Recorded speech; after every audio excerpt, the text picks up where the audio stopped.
I couldn't be more nervous than I am right now. My heart's pounding. Keep your shit together.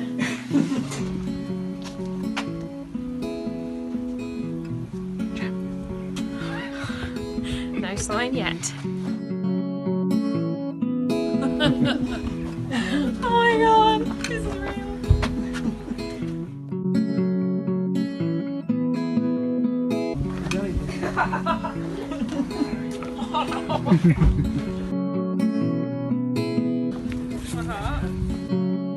This is crazy.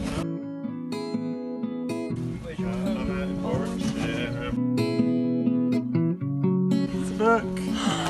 It's a real book. Yeah. That one's mine because it's the first one I touched. Oh, is it? Oh, in that case, I'll dare touch it.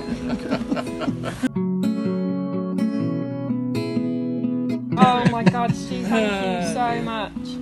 This is literally a dream come true. Thank you. Oh my god. This is real. Great book. That's crazy. Hey friends, how is Lock Up and Down treating everyone?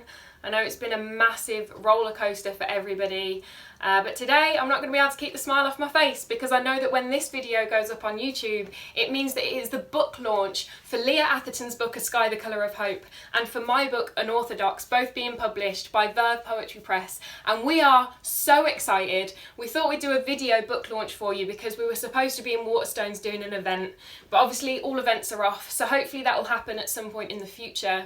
But for now, we thought we'd do a little virtual book launch ourselves so that you can get a feeling of what the books are about, why we wrote them, and hear some of the poems.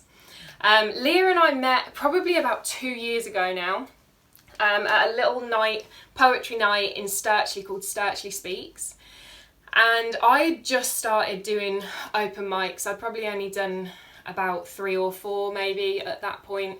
And I was so nervous when I walked in that building. I sat next to this wonderful human and she said, "Are you going to put yourself up for the open mic?" And I was like, "Absolutely not. No, that's terrifying." And she was like, you should just put your name in. They pick the names out. You possibly won't get picked. Loads of people are in the hat anyway. But you should put your name in at least. So after a little bit of a nudge from her, I put my name in and of course it got picked. And the rest is history really, because I have a lot to thank her for making me do that night, because that performance, like most performances do when you do an open mic, everybody is so lovely and chatty and wants to know more, and it means that I made so many connections with people that night that I just wouldn't have made otherwise. And so I have a lot to thank Leah for, and on top of that I was able to discover how beautiful Leah writes. And you're going to discover that today if you don't already know. So I'm going to hand over to Leah to start the book talk.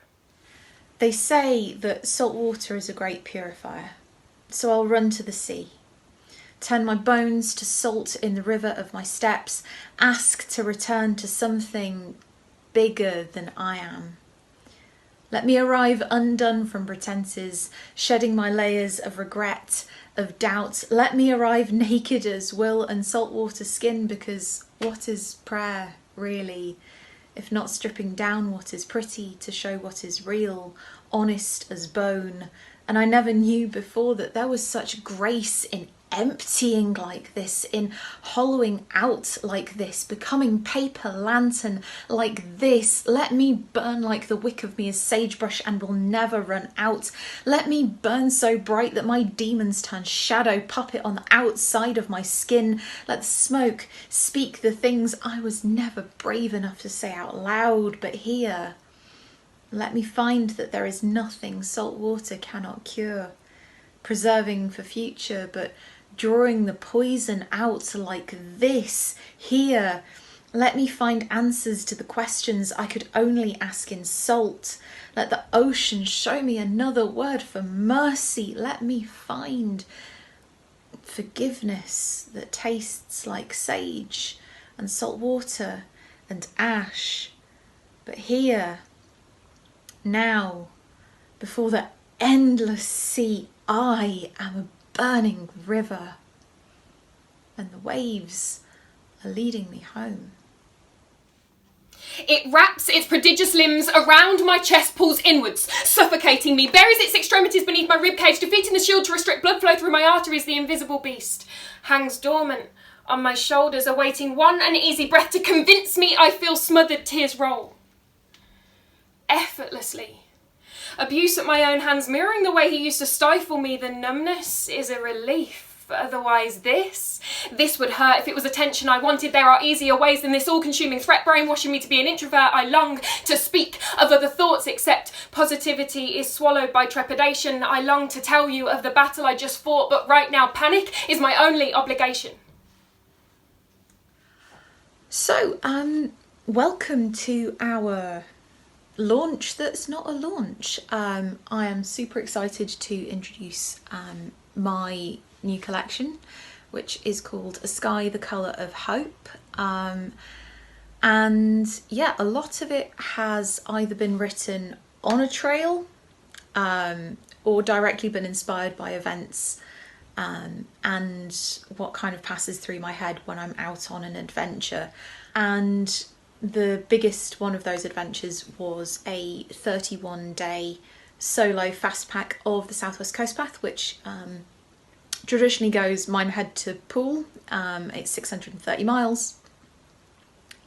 Because I am contrary like that, decided to do it backwards and started in Poole and ran to Minehead carrying a tent. Hiking it was something that I'd always planned to do with my dad. It was something we both dreamed of doing, but we just never really got the chance.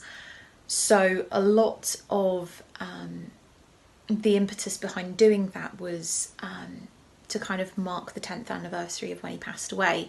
So that first poem is called Trail Magic, and that opens the collection, and it was literally written on like day 2. I was slogging my way up, I think, Thornbridge Beacon in Dorset at the time, and just kind of constantly repeating to myself, like, salt water's a great purifier, I'll run to the sea, salt water's a great purifier, turn paper lantern. I must have looked like a crazy person. This next poem is, again, directly inspired by that trip and was showcased as part of the Inspired by the Path project that was run by the South West Coast Path earlier in the summer. And all at once, the fingerposts end, and I am spat into the streets of a nowhere town the decade forgot. It's Bank Holiday Sunday and the streets heave, filled with soft, pale bodies that smell of sunblock and ice cream, accents that do not belong here jarring in alleyways. Behind me, somewhere, are the lonely miles of gorse and grass-choked trails that led me here, only a turn or two ago, but evaporating before I can grasp the details. It feels more dream, less memory, odd moments sticking, but the order jumbled.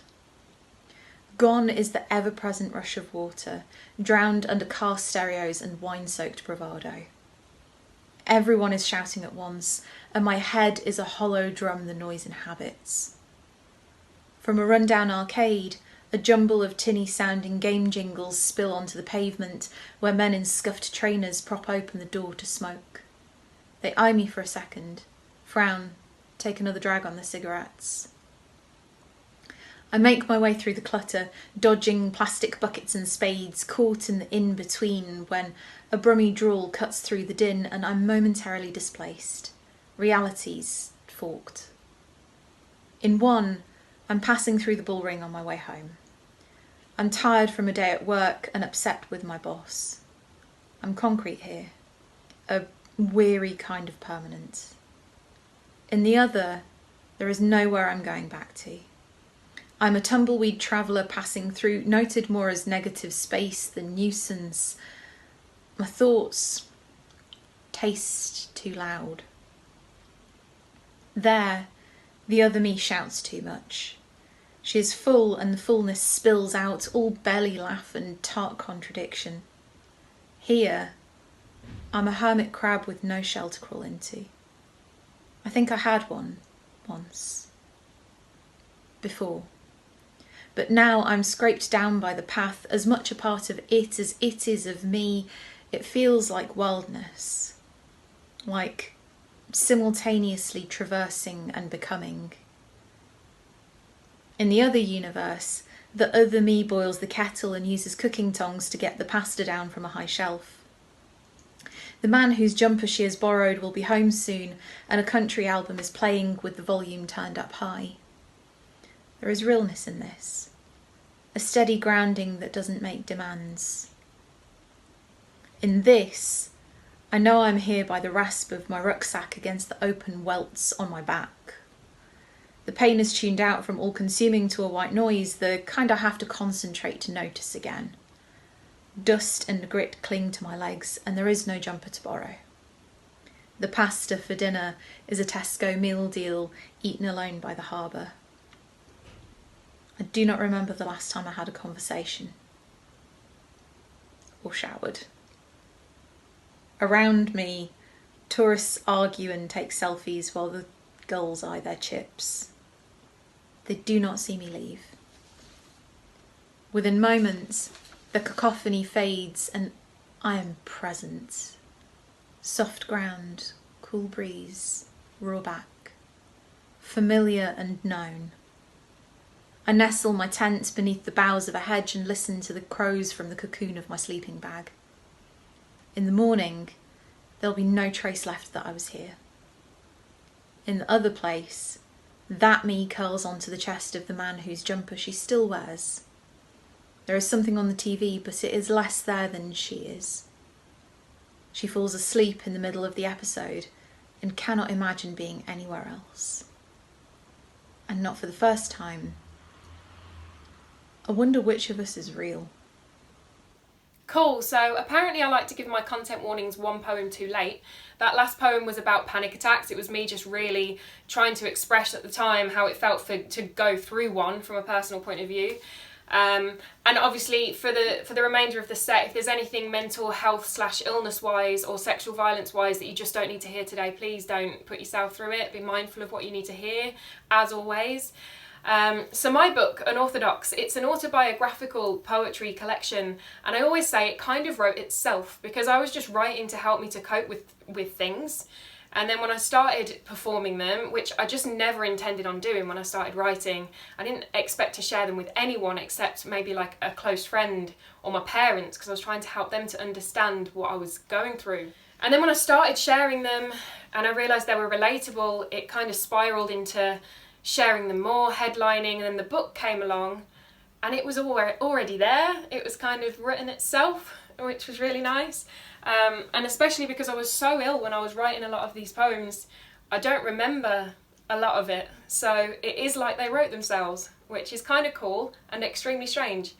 This next poem I'm going to do is the title poem for the book. So this is called Unorthodox. It's the first poem I ever wrote about my mental health, and I literally just wrote it to send to my friend to help him to understand how it felt from my point of view a little bit, because he was helping me through a lot of panic attacks at the time. Another day, and it's already been said, how does it work when I get out of this bed? The antiquated taunt of how bad it's become, overshadowing the fight for a battle that was once won. He knows me so well, do you fancy a brew? He says as he switches over to rhythm and blues. A comfort like no other, how very English of me to find solace in one mug, in one cup of tea. The music washes over me. My eyelids drop slightly. Swaying left to right, I let out an almighty click of my fingers. My eyes are closed. Quick, snap back to the room before I believe my mind's trick. He's dancing in and carrying a tune alongside the beverage made to improve my mood. Stewed to the colour his mum had once said, the colour of that wardrobe, son. It was ingrained in his head. The thanks was not lacking. It just wouldn't come out. Even that comfort this time couldn't fight the creeping in of doubt. I listen, but I don't hear. I look, but I don't see. That's a lie. I hear fear. That's a lie. I see debris left from all the times that this has happened before. I can't, but if I could, I would run for the door. She says there's a reason for everything and it's all going to be grand. But babe, I'm an atheist and I don't believe in God's plan. I'm fading away. Soon my expression will be deadpan, thrashing and kicking and scratching like a madman. It's not life-threatening. You're okay. It's going to pass. Let's take some breaths. Name 5 colours. How about a glass of water this time, because that tea just didn't suffice. Not offended, I guess, sweetheart, but sort out your life. It's a joke, and I know it. Recognition of words. How exciting to feel something other than shaking and nerves coming back down to earth with a whack. I'm tired, but that smile, and it's good to have you back. It will get better. Positivity is key. Paramount importance for me to be free, for me to be well again, for me to be me. So poems come from different places. In this case, this poem was inspired by a gig that I went to a couple of years ago, and I saw Cam live at the Birmingham Institute, and she played my favourite song of hers, and just, yeah, I couldn't get this idea out of my head, and it was just driving me nuts.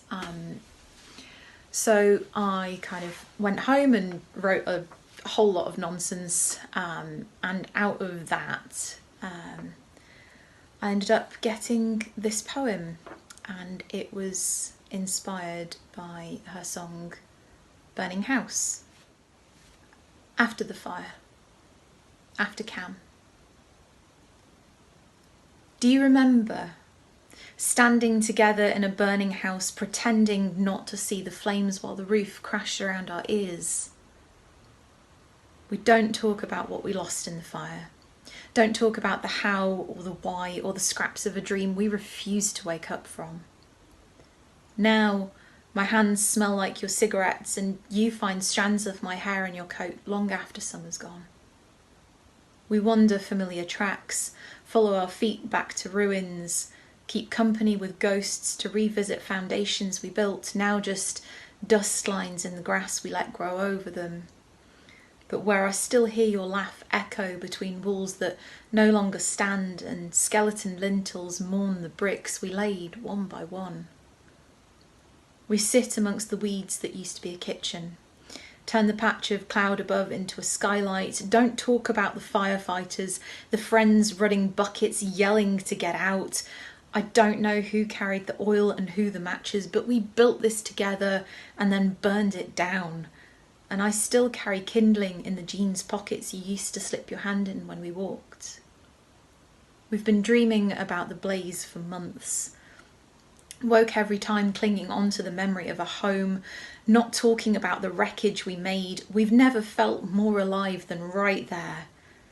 So we say nothing and hold on to the smell of ash, ignore the sun and the sirens, and blink away the aftershocks. Writing through the pain. As my tears, they touch the page. They blur the ink like the line between friendship and fate. But it's worth it, because you've probably felt the same. Have you? He makes me feel like without him I would die, but when I'm with him, like I've never felt so alive. How were we once strangers when before him I can't remember my life, and the thought of a future without him makes my depression do a nosedive. I watch films I would never watch and don't pay any attention, then pray he doesn't lose the storyline and ask me a question. He'll clock the lead and exclaim, "She's fit," and although I probably agree, I'm just wishing he'd said it about me. I mean, he's open and he feels his feelings with me, but I guess that's because I'll share with anyone given a mic, a stage and some company. How can he complete me and I not complete him? When I thought of love I'd have seen red or pink, and now the colour of his eyes seeps in. He is the flame and I am the wax. The brighter he burns, I just melt against the glass. If we can sing like losers at the top of our lungs on the first car ride, how is this not already a work of art and a one I find? I have never been into astrology, but I'm reading both our star signs, only believing it when it sounds like our stars are perfectly aligned. When the pain hits, it's like the borrowers have snuck into my chest and they're pulling at different sides of my heart, causing distress, each giving instructions from within of what I should do. He's not worth it. You're gonna get hurt. He probably feels the same as you. Am I in love? Or am I in love with the idea of being in love with him when really I want to rip off his clothes with lust, but I don't want to be labelled a slut, so I'm using love as a pseudonym? This is a number of alternatives to the word fiancé, and was inspired by a poem by Rudy Francisco. Master of the remote, wizard of white sauce, kitchen alchemist, the one who taught me to make bread, navigator of the OS map, befriender of cats which do not belong to us, the good bottle of whiskey, the patient tread on the stairs, windstorm tamer, safe harbour, mirrored downhill grin, bringer of the spare waterproof jacket, unlooked for porch light, true north, the one direction I always know I can trust. So throughout my book, there's also a story of like love and heartbreak running through it. And I guess it's there in an attempt to question, where does it come from? How does it start? Could it be a traumatic event? A broken heart? What does it take to lose your mind? To portray a smile that contains nothing behind? My poor brain.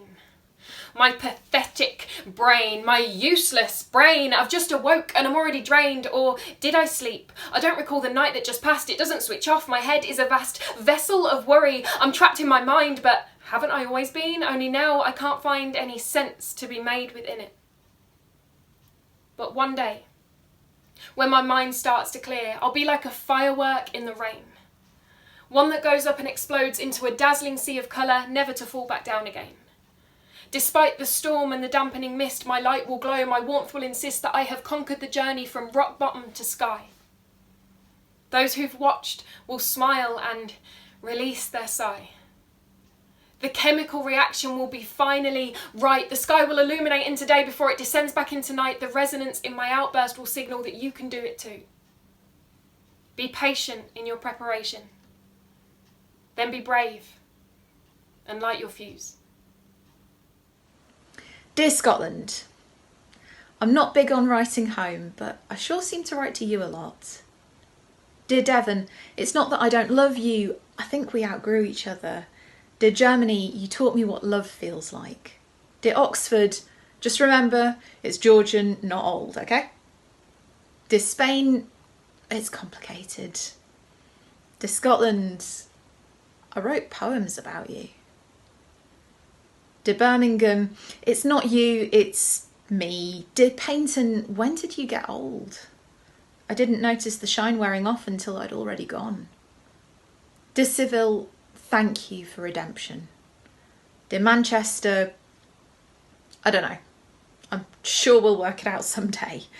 Dear Israel, you're in my blood, but I hardly remember you. Dear Canada, say hi to the Northern Lights for me. Dear Oxford, you were an ill-fitting coat, but I can't help admiring your style. Dear Birmingham, I think it's the soot and the traffic hum. Dear Tours, it was a wonderful affair. Dear Schwarzwald, I think your stories still whisper to me. Dear Aragon, we never stood a chance. Dear mountains, your shoulders feel like my father's. Dear Scotland, let's share a jam sometime. See if we can work this thing out. Dear Scotland, tell me some more stories. There are letters home I still have to write. So I mentioned earlier that there is some sexual violence content in some of the poems in the books, and I'm not going to do anything too heavy on this video today. But I am hopeful that having it out there in that book helps some people who have been in a similar situation in some of the ways that writing it has helped me. And then there are some poems in there about me trying to get back on my feet, and I guess this is one of those. Me trying to act my age and trying to be normal. This is my one night stand. Boom, boom, boom. My heart, echoing your knock, knock, knock. My eyes dart at the clock. You're late. I make you wait for all of 15 seconds as I straighten up my hair that's already straight. I push down the handle along with my eagerness. A creak, mimicking myself questioning, adrenaline rushes to my blushing cheeks. Drink? After the day I've had? Absolutely. I haven't had that kind of day. But you don't need to know that. This small talk is only in the way. If dignity came served in a tumbler over ice with a slice and tasted like Kraken, you brought rum? Sweet, then I would drink it neat. But my dignity slips away as seamlessly as the liquor wanders astray into my bloodstream. You're ready to play. I spent just enough time making myself look fine, just enough effort to look hot, plus a little extra effort to make it look like I haven't had to make the effort to look this hot. Your weakness was emphasised when your plunge pool eyes stopped at my thighs. The upper handed to me. I'm in control, but you intended me to be. Didn't you? You're unaware of my reasoning, but for that, I thank you. It might be the Kraken telling me to crack on, but I'm all ears. Inhibitions disappear, our chemistry shifting up a gear. As our movements intensify, our bodies become further intertwined. My effervescence screaming availability, the perfect cover for my harboured hostility. But your focus is pinpointed on my agility, my not so graceful motion and my gnarly flexibility. I was hooked when you lifted me off of my feet, those thighs. You remember, they gripped you. We both felt the heat. Only, since that moment, I was planning my retreat. I parallel my libidinous temperament with yours, overflowing temptation encouraging me to explore. Pressure passes from my body to yours. I privately question how much longer I can endure. All is not as it appears, but you're tantalising my every sense, even through swallowed tears, so I persevere. Because I am worthy of this liberation, your generosity and stimulation, but my mind is rejecting your invitation and I'm writhing away into my foreseen damnation. I feel as though I'm choking on my extreme palpitations. The adrenaline that flushed my cheeks has now activated a fight or flight flirtation. As I attempt to convince my mind that this is not an obligation, you're reading my body language and sense my hesitation. We both retract. That trigger word, relax. I shake and I shake off my unwelcome flashback of colossal drawback of being damaged goods. To feel like your body has been hijacked. This is shaping up to be one spectacular anti-climax. So one of the short poems in the collection is around various relationships that I'd had and encountered and people who I'd met along the way, alongside several others. But yeah, this one is called When I Say I Love You, Know This. You were never mine, but god damn if I wouldn't have laid my very bones as a bridge to ease your way. And I think it is kinda like this, where I cannot hold you to a rusted claim, but instead am smoothest road. Someone for you to pass through on your way someplace else, where you will speak of a long journey and sleep peaceful, dreaming you are afloat in the arms of an ocean. It was the most surreal thing. Finally, wanting to live again, but realising I no longer knew how to. This world is so different to the last one I knew. It's like someone photoshopped me in but forgot to airbrush me smooth. I woke to 2 new family members I didn't know were due, allowance to swear in front of my parents because the sound of my voice was a breakthrough. I used to be a chameleon. Now I'm the elephant in the room. But there have been people the whole way along that have treated me like nothing was wrong when nothing has been right. And this book is dedicated in part to one of those people, for a very good reason. He caught me off guard. Like those toilets with a sensor flush. You sit back too far and it turns into a bidet mid-push. He looked at me like there are pages in between, not just a cover. He intimidated me. In a motivational way, made me want to write more so there is more to discover. He made me feel inadequate. It was unintentional, but he did, because there is nothing common about his sense. His mind is unconventional. His words, gold dust. Words I treasure knowing they exude quality. They cover my days, but don't weigh me down. A layer of protection when I can't tame my curiosity. And when it first happened with him, And my emotion shifted into overdrive. He held me while I cried and said, I wore a green t-shirt so you can snot on it all you like. Anytime since when an episode does arise, he takes a moment to change his shirt so any brain matter doesn't have to be compromised. And when I panic, he asks, shall we do some breathing? Because it's not as simple as something I've been doing my whole life. He gives me butterflies, not ones that are about to take flight, ones that aren't afraid to fight to survive. And for the foreseeable future, I'll line my wardrobe with t-shirts that are green. If anyone needs a friend like him, I'll try to be their true sense of security. Now I take a gold-dusted leaf out of his book and keep it on display, a reminder that words have the power to give a cliffhanger, less falling space. If a trick of the mind can aid navigation rather than cause delay, I want to be a magician. And if you are someone's friend in the green t-shirt, wow, you are giving unconditional its definition. So the really central thread in the entire collection is a series of letters to the wolf, and this kind of came from essentially having to face up to the process of grieving when I didn't want to, and learning that it's not really linear. There's no set time frame on it, and sometimes it's ugly. There's, I think, a really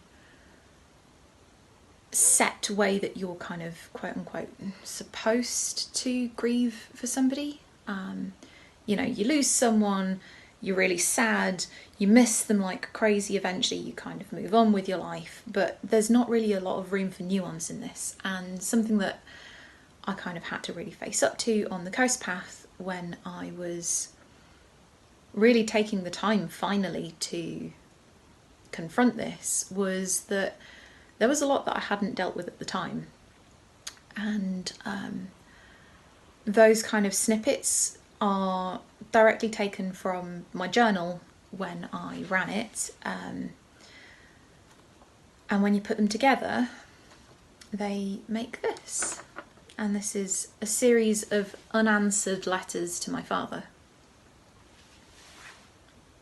1. I was the first to call you the old wolf. You turned country lanes to fairy tale wilderness, taught me to jump fences and duck inconvenient keep-out signs. Every track held a story, every map an adventure.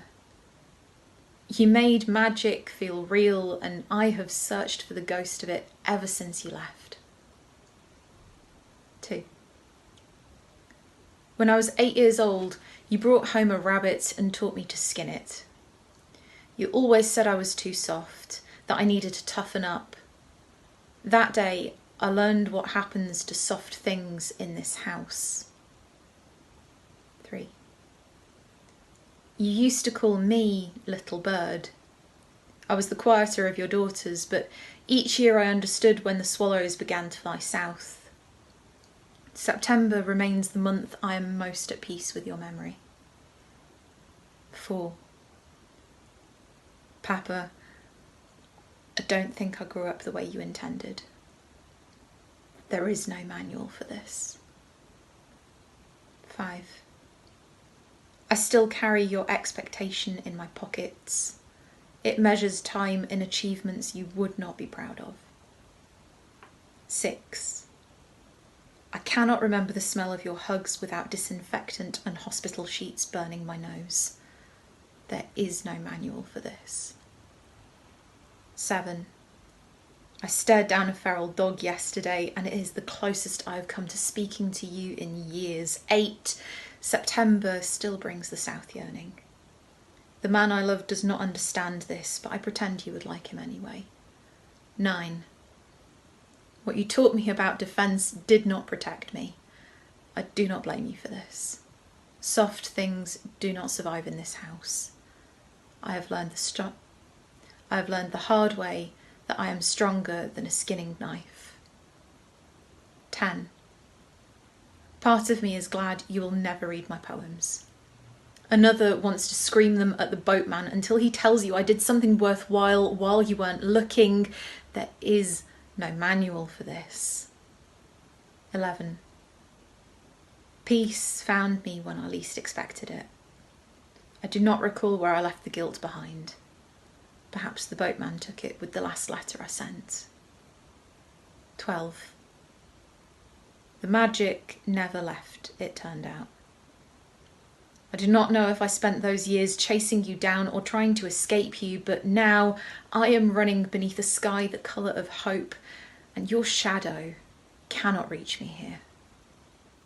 So my book is dedicated in part to my parents for a very good reason, because they updated everything that they ever knew, all of their traditional views on life and of mental health, because let's face it, they're very different traditional to modern views of mental health. They updated everything to accommodate my needs and to support me and to accept me when I was going through such a rough time. And that's a really special thing. Being able to update and change opinions on things and views on things is so important, especially with things like mental health/illness, because people need to feel understood and accepted to be able to get through these kinds of things. I remember writing a poem to them, which is in the book, and it's a long piece, and it's to help them to understand what I was going through at a time when I just couldn't communicate. And part of that poem explained how my biggest fear is that one day it would be too late and that I wouldn't have fixed it before they're done, but that I was grateful that they were letting me learn to walk again before I learned to run. So this is me, opening up my closed book of poems for you to read, in the hope it goes some way to setting us free, to overcoming my biggest fear and not sitting on the stairs for conversation so that there's a barrier in between. Just wait. I will always come back to you. Just wait. If you have time. See, you wrote that poem, and I realised you're the reason that I write. You are the reason that I'm alive.